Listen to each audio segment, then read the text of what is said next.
네, 우리 이제 사도 바울이 이 에베소에서 이제 떠나서 그 3차 선교 여행의 그 나머지 또 내용들을 보내고, 그리고 또 그곳에서 있었던 드로아에서 있었던 그 유두고라는 청년을 죽었던 청년을 이제 살려내고 또는 살아나는 이런 기적 같은 이야기를 또 오늘 본문의 내용으로 가지고 있습니다. 네, 오늘 그 내용에 잠시 살펴보면 그 에베소를 떠나서 1절에 마게도냐로 갑니다. 이 마게도냐에는 마게도냐 환상을 통해서 처음 이제 방문하게 된 곳이 빌립보라는 곳이죠. 그래서 빌립보에서 또 마게도냐에 있는 그 데살로니카에서 베레아, 이렇게 이제 연결이 됩니다. 그래서 마게도냐라고 했을 때는 빌립보, 데살로니카, 그리고 베레아, 이 세 교회를 의미한다고 보실 수 있겠습니다. 그리고 나서 2절에서는 마게도냐에서 어디로 가는가 하면은 헬라로 간다, 이렇게 되어 있습니다. 헬라에 이르렀다. 이 헬라는 바로 아가야, 그 마게도냐 아래에 있는 지역인데요. 거기에 또 역시 많은 도시들이 있지만 그곳에 세워진 교회, 고린도 교회가 되겠습니다. 그래서 고린도 교회를 헬라라, 이렇게 지금 표현하고 있다, 보실 수가 있겠습니다. 네, 그래서 이곳에서 이제 수리아, 다시 말하면 이제 원래 있던 교회, 그리고 그곳에서 예루살렘으로 갔다가 예루살렘에서 로마도 보아야 되겠다, 이렇게 바울이 계획을 하고 있습니다. 그 장면이, 원래 계획했던 장면이 우리 21절, 그 19장 21절인데요. 그 부분을 한번 같이 읽어보겠습니다. 우리 19장 21절을 한번 같이 읽겠습니다. 이 일이 있은 후에 바울이 마게도냐와 아가야를 거쳐 예루살렘에 가기로 작정하여 이르되 내가 거기 갔다가 후에 로마도 보아야 하리라 하고. 네, 이 구절이 지금 오늘 본문을 이해하는 데 아주 중요한데요. 거기 보면 바울이 에베소에서 마게도냐와 아가야를 거쳐, 아까 말씀드렸지만 마게도냐, 그 다음 아가야, 바로 그 헬라입니다. 헬라의 또 다른 이름이 아가야예요. 그러니까 이 말이 조금씩 바뀌다 보니까 이게 뭐 지역이 이렇게 쉽게 들어오진 않으실 겁니다. 그래서 아가야라고 있는 곳의 지역에 또 헬라라고도 불리고요. 그곳에 고린도 교회를 의미합니다. 근데 거기서 예루살렘으로 갔다가 거기서 로마를 가는 것이 이제 사도 바울의 궁극적인 목적입니다. 그리고 로마에서 이제 서바나로 가는 거죠. 마지막 땅끝으로 생각되는. 네, 이것이 원래의 계획입니다.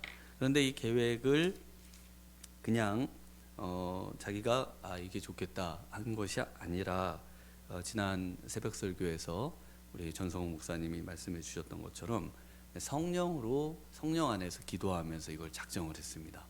굉장히 신중하게, 그리고 성령 충만한 가운데 이것을 생각했다는 것이에요. 그런데 오늘 본문에는 어떻습니까? 오늘 본문에 보시면은 마게도냐로 갔다가 헬라로 갔다가 그리고 이제 예루살렘으로 가야 되는데 그러지를 못하고 다시 마게도냐로 갔다가 그리고 다시 거꾸로 돌아서 여러 지역들을, 계획하지 않았던 지역들을 돌아가면서 그리고 예루살렘으로 갔다가 이제 로마로 가야 되겠다, 이렇게 생각을 했다는 겁니다. 그런데 그 사이에 한 번 더 바뀌어요. 그래서 원래 안과 그 다음에 최종안이 있고 그 안에 또 한 번 계획했던 때가 있습니다. 그래서 변경해서 생각했던 곳은 에베소에 갔다가 에베소에서 이제 원래 이 헬라를 먼저 또 가려고 합니다. 그러니까 이 헬라, 마게도냐가 먼저가 아니라 헬라로 갔다가 마게도냐로 갔다가 다시 헬라로 갔다가 고린도 교회라고 말씀드렸죠. 이곳에서 예루살렘으로 갔다가 로마로 가는 거. 내가 새벽에 이 자꾸 뭐 어디를 왔다 갔다 해가지고 지금 이제 출근들 하셔야 되고 뭐 바쁘신데 정신사납게 해드려서 조금 죄송한데, 그냥 일단은 뭐가 뭐 바뀌고 있구나, 그냥 그 정도만 이해하셔도 됩니다. 뭐가 바뀌고 있다. 네, 그것과 관련된 구절이 고린도후서 1장 15절에 나오는데요. 여기를 한번 읽어드리고 또 다음에 그 바울의 선교 여행할 때 또 뭐 구체적으로 이런 부분을 다뤄볼 수도 있겠습니다. 고린도서 1장 15절부터 제가 잠깐 읽어드려 보겠습니다. 내가 이 확신을, 그러니까 이 고린도후서는 아가야죠. 이 아가야, 헬라, 고린도 교회, 이 고린도 교회에게 쓰면서 자기가 어떤 계획을 했는지를 말해줍니다. 내가 이 확신을 가지고 너희로 2번 은혜를 얻게 하기 위하여 먼저 너희에게 이르렀다가 너희를 지나 마게도냐로 갔다가 다시 마게도냐에서 너희에게로 가서 너희의 도움으로 유대로 가기를 계획하였으니 이렇게 계획할 때에 어찌 경솔이하였으리요 혹 계획하기를 육체를 따라 계획하여 예예 하면서 아니라 아니라 하는 일이 내게 있겠느냐. 하나님은 미쁘시니라. 우리가 너희에게 한 말은 예하고 아니라 함이 없노라. 그래서 그 사도 바울이 에베소에서 이 고린도로 왔다가 그리고 마게도냐 갔다가 다시 이 고린도로 와서 여기서 예루살렘을 가기로 계획을 했다는 겁니다. 왜 이렇게 그럼 바꿨냐? 원래 이렇게 하기로 했으면은 이렇게 하기로 우리한테 알려주셨어야 되는데, 근데 이 지금 고린도 교인들이 그럼 바울의 이 계획안을 알고 있다는 거죠. 이렇게 하려고 했다는. 이걸 언제 알려줬냐면요, 사도 바울이 이 고린도후서를 쓰기 전에 쓴 편지가 있습니다. 그래서 고린도 교회를 향해서는 4번의 편지를 써요. 고린도전서 전에 한 번 쓰고요. 그 다음 고린도전서를 썼고요. 고린도전서하고 후서 사이에 한 번 더 편지를 씁니다. 그리고 고린도 후서를 쓰는 겁니다. 다 이제 고린도 그 서신에 다 나옵니다. 그래서 이 바울의 계획안을 알고 있던 이 고린도 교인들이 왜 계획이 이렇게 사도 바울이 자꾸 바뀌냐, 이런 이제 사도 바울에 대한 그 의심, 뭐 자기가 그냥 하고 싶은 대로 막 이걸 하는 것인가, 이런 이야기를 한다는 거죠. 그러니까 뭐라고 하는가 하면은 그 뒤에 23절에는요, 내가 내 목숨을 걸고 하나님을 불러 증언하시게 하노니 내가 다시 고린도에 가지 아니한 것은 너희를 아끼려 함이라. 그래서 교회에 그렇게 큰 유익이 되지 않겠다는 것을 말을 하죠. 그러면서 이제 그 사도 바울이 이 계획을 또다시 변경해서 먼저 에베소에서 마게도냐로 가서 그 마게도냐에 있을 때 이 고린도 그 후서를 기록해서 고린도 교회에 먼저 계획이 변경됐고, 그리고 가기 전에 이 교인들을 안심시키고 또 여러 가지 이제 가르침 지침을 주고 하면서 이 마게도냐에 있을 때 고린도 후서를 씁니다. 그래서 이렇게 하나님께서 우리에게 어떤 마음을 주셨다가 그 마음을 바꾸시는 것도 하나님이시고요. 그리고 또 우리가 마음으로 성령 안에서 기도하면서 계획을 했더라도 또 기도하면서 바뀔 수 있는 겁니다. 그래서 사도 바울이 지금 바뀌었다가 또 바뀌었다가 또 바뀌는데, 그 사도 바울의 그 계획의 그 말의 핵심은 하나님께서 하나님을 위해서 신실하게 그때그때 내가 깨어서 그분의 인도를 따라서 이 일을 하고 있다는 거, 이거를 말씀하고 있는 겁니다. 그래서 우리가 왜 매일 기도해야 되느냐? 한 번 기도 딱 한 다음에요, 인생을 여기서부터 저 죽을 때까지 플랜을 쫙 짜놔요. 그 다음에 그대로 살아가시는 분 혹시 있으신가요? 그럼 한 번 기도하고 기도 안 하셔도 되잖아요. 뭐 이미 플랜을 다 짰는데. 근데 하나님께서는 그때그때 우리의 마음을 주관하시고 상황과 이 모든 것들에서 하나님 어떻게 해야 될까요? 이거를 물어가면서 하나님과 함께 인생을 살아가는 것, 이걸 뭐라고 합니까? 하나님과 동행하는 거라고 하고요. 이것을 바로 믿음의 삶이라고 하는 겁니다. 믿음의 삶은 우리가 인생을 계획해 놓고 우리가 인생을 살아가는 그런 삶이 아니라 하나님께서 그때그때 우리에게 주시는 그 음성에 귀 기울이고 그때 상황에서 하나님이 원하시는 최선의 삶이 무엇인가를 다시 선택하고 다시 붙잡는 거. 그러니까 성경은 전부 그렇게 되어 있어요. 전부 믿음의 사람들이 하나님의 일들을 계획하고 그 계획을 따라서 하려고 했던 일을 처리하기도 하고 그 하려던 일들을 하기도 하고 그런데 이제 믿음이 없고다 악인들은 어떻습니까? 뭐 성경에서 말하는 악인들은 항상 하나님이 하려고 하는 일에 반대가 되는 일. 아, 저희를 하면 하나님이 하는 일을 반대할 수 있겠다 생각했는데, 보니까 그때 보니까 더 하나님을 반대하는 좋은 일이 있는 거예요. 그럼 그 일을 하는 겁니다. 원래 그거를 처음부터 계획한 게 아니라. 그래서 이렇게 하나님께서 우리를 인도하심을 늘 민감하고요, 늘 기도하고 늘 하나님을 따라 사는 삶, 이것을 하나님께서 원하신다는 것을 바로 보여주고 있는 것이죠. 그래서 우리 그 어떤 뭐 이런 여러 가지 버전의 이야기인데, 우리 어떤 한 신앙 좋으신 분이 뭐 홍수가 나서 이제 구조대를 기다리는데, 그 구조대를 위해 하나님 저를 직접 와서 도와주세요. 그런데 뭐 사람들을 보내주고 뭐 헬기도 보내주는데 다 하나님의 방식이 아니라고 다 돌려보내잖아요. 하나님은 그때에 맞는 최선의 방식을, 이게 너를 위한 방식이다. 그러니까 그분이 이제 물에 휩쓸려서 뭐 천국에 가서 왜 하나님 도와달라고 기도했는데 안 도와주셨어요.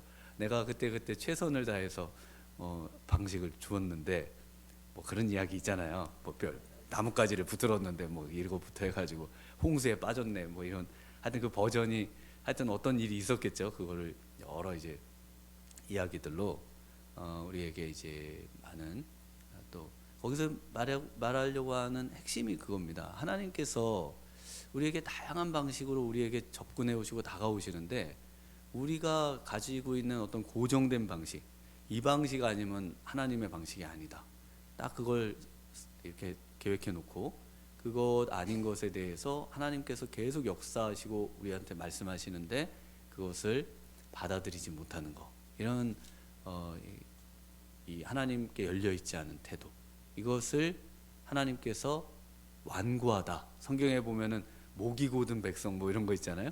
이거 그거죠. 그래서 유대인들은 이 율법을 딱 세워놓고요, 율법을, 그 다음에 그 율법을 나름대로 해석을 쫙 해놔요. 그래서 그 해석해 놓은 그 율법집, 말하자면 전통이 있는 거죠. 그거를 딱 해놓고 그거를 못 바꿔요. 그걸 못 바꿉니다. 그래서 이걸 왜 못 바꿀까요? 하나님이 바꾸라고 그러면 바꿔야죠. 하나님의 그 최고의 법 말씀에 근거해서 하나님이 바꾸라고 하면 바뀌는 겁니다. 그래서 그 참 안타까운 일은, 우리가 그 이제 타락한 그때 당시에 이제 가톨릭과 그 시대로부터 개혁을 해서, 말씀에 이렇게 바뀌었기 때문에 이게 진짜기 때문에 이렇게 바꿔야 된다. 그래가지고 다 개혁을 했잖아요, 종교 개혁을. 그럼 그 뒤에 이 종교 개혁한 분들이 가지고 있는 그때 당시에 또는 맞지만 지금은 안 맞는 거 다 개혁을 해야 되잖아요. 바꿔야 되지 않나요? 바꿔야 되는데 이걸 못 바꾸는 거예요.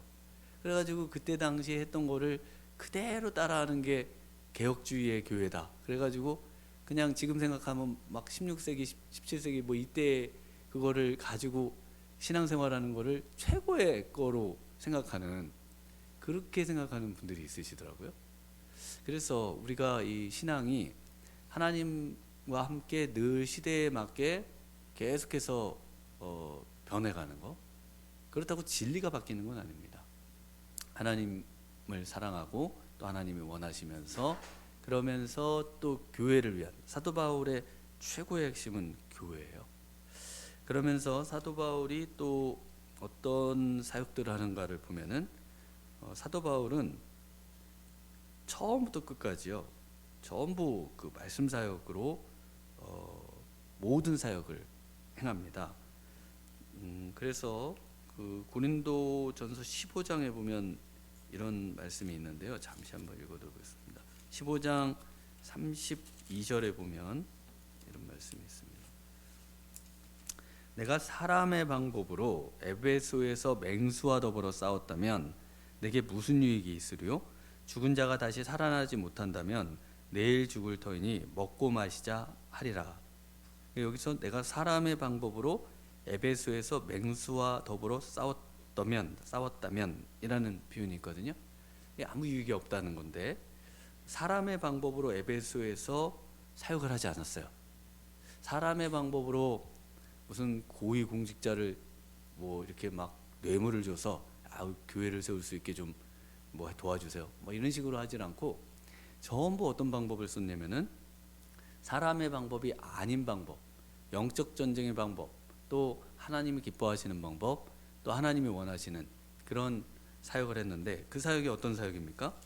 전부 지금 그 보고 계신 내용들에 보면 그 핵심되는 내용이 이제 그 19장 9절에 어떤 사람들은 마음이 굳어 순종하지 않고 무리 앞에 이 돌을 비방하거늘 바울이 그들을 떠나 제자들을 따로 세우고 두란노 소원에서 날마다 강론하니라.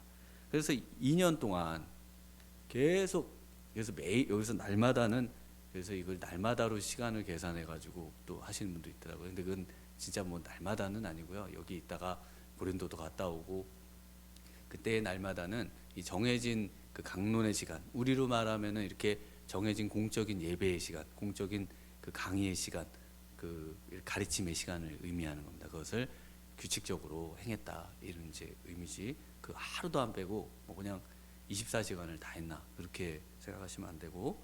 네, 그래서 근데 두란노서원에서 날마다 강론하는 방식이 하나님의 방식이었습니다. 그래서 인간의 방식, 무슨 검투 경기를 해서 싸우고 죽고 차라리 그래서 그 인기를 얻는 방식으로 그 글래디에이터에 나오는 그 멋있는 사람들처럼 내가 그럼 그렇게 해서 사람들의 인기를 얻어서 무슨 하나님의 일을 한 게 아니다. 그건 아무 유익이 없고 하나님의 일은 전부 하나님의 말씀을 꾸준히 오랜 시간 가리킴으로 제자를 만들고 또 하나님께서 그렇게 하면서 정말 성도들이 생겨서 교회를 만들고 교회가 또 하나님의 일들을 감당하는 방식으로서만 사역을 했다는 것을 말씀해주고 있는 것이죠. 그래서 1절에 소요를 그침에 바울은 제자들을 불러 권하는 건 전부 뭡니까? 2절에도 제자들에게 권하고 권하는 방식은 전부 하나님의 말씀을 가르치는 겁니다. 하나님의 말씀을 가르치는 거지 권하는 거 내 생각에는 너가 이렇게 하면 좋겠다 생각이 들어가지 않아요. 전부 하나님의 말씀을 철저하게 가르치고 그 철저한 하나님의 말씀을 받은 분들이 하나님께서 우리에게 원하시는 것이 무엇일까를 생각해서 행동하도록, 그리고 자신의 어떤 계획을 말한다든지 뭐 이런 거야 할 수 있겠지만 기본적인 권함과 또 기본적인 사역은 하나님의 말씀에 철저하게 매인 사역입니다. 그래서 하나님의 말씀에 매인 사역을 했지 하나님의 말씀을 벗어 던지고 다른 어떤 방식으로서의 사도 바울의 사역은 없었다 이렇게 생각하시면 되겠습니다. 그래서 이 계획들이 이 변경이 되면서 그 이제 3차 그 선교 여행을 해 가고 있어요. 그러다가 지금 드로아에서 이제 유두고를 살려내는 장면이 나옵니다. 그래서 이 유두고를 살려내는 장면, 이 유두고는 어떤 사람입니까? 청년이죠. 청년입니다. 그래서 이때 청년은 9절에 이제 청년이라고 나오죠. 그 유두고라고 하는 청년이 창에 걸터 앉아 있다가 말씀이 너무 길어요. 설교를 길게 하면 이거 안 되는데요. 이렇게 큰일 나니까 짧게 해야 되는데 지금 짧게 하겠습니다. 그래서 15세에서 25세의 청년이에요. 근데 이 청년이 그 이제 죽죠. 떨어져 죽고 3층에서. 그래서 이제 왜 3층에 있냐? 바닥에 있어야지. 그래 안 죽는데 이 3층에 걸터. 왜냐하면 이 3층에 그 환기가 잘 되는 곳에 이 창문 곁에 있으면 창터에 있어야 졸음이 이기니까 졸음을 이기면서 하나님 말씀을 듣고자 하는 이 정말 신앙이 좋은 청년입니다. 너무 신앙이 좋은데 그 주간의 첫날 바로 안식 후 첫날이죠. 히브리식 표현은 안식 후 첫날이고 헬라식 표현은 그 주간의 첫날이에요. 그래서 이제 그 주간의 첫날에 이 유두고가 이 그 주간의 첫날이 어떤 날입니까? 안식 후 첫날, 주일을 의미하죠. 그래서 뭐 안식교에서 주일은 뭐예요? 이 안식일을 지켜야지 왜 주일을 지키냐? 그러면서 혹시 뭐 이렇게 두 명이 2인 1조로 돼가지고 막 몸 두드리고 이런 거 벨 누르고 이런 거 안 당해 보셨어요? 그 당해 보셨죠? 그때 이제 그분들이 안식일이 주일이 어디냐? 주일이 여기 있습니다. 고린도 교회에도 있고 뭐 요한계시록에도 있고 주일은 이미 성경 때부터 지켜졌어요. 그러면 왜 바울이 그분들이 이제 막 주장하거든요. 바울이 뭐 안식일을 지키러 막 회당에 갔었고, 그건 선교하러 간 거지. 무슨 믿음의 교회들이 그 이미 초대교회 때부터 안식 후 첫날에 모여서 함께 예배하고 함께 이 정한 날로 주님께서 정해준 날로 주일 성수했다는 것을 알 수가 있습니다. 그래서 주일 성수는 옛날부터 했었다. 옛날 초대교회 때부터 예수님 승천 이후부터 항상 모였다. 이렇게 생각하시면 됩니다.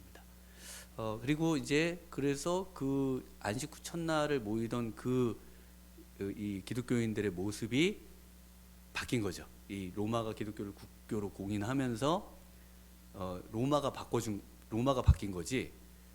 그 로마의 그 무슨 축제일이 기독교인이 그걸 따라가지고 그날 그러면 주일로 모이자 이렇게 한 게 아니에요. 그렇죠? 왜냐하면 이건 지금 로마가 국교를 공인하는 323년 콘스탄틴 대제의 그 황제의 그 때 훨씬 전이잖아요.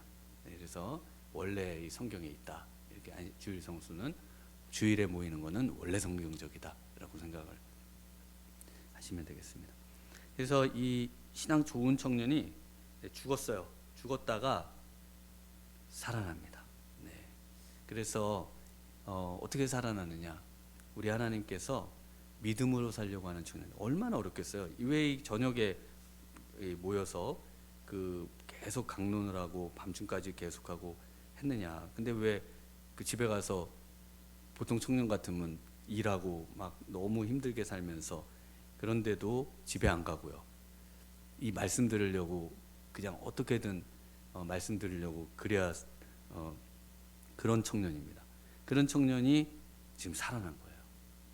그래서 우리 하나님께서 정말 우리 청년들 또 우리가 믿음으로 살려고 하면요, 우리 하나님께서 도와주십니다. 이걸 확신하셔야 돼요. 우리 하나님께서 반드시 어떻게 하든지 믿음으로 살아보려고 하는 그 청년을 다시 살아나게 해주셔서 세상으로 하여금 아무 말도 못하게 해주시는 겁니다. 이 시간에 우리 같으면 뭐라고 하시겠어요? 가서 내일 직장 가야 되니까 빨리 가서 자고 좀 편하게 뭔 말씀을 듣고.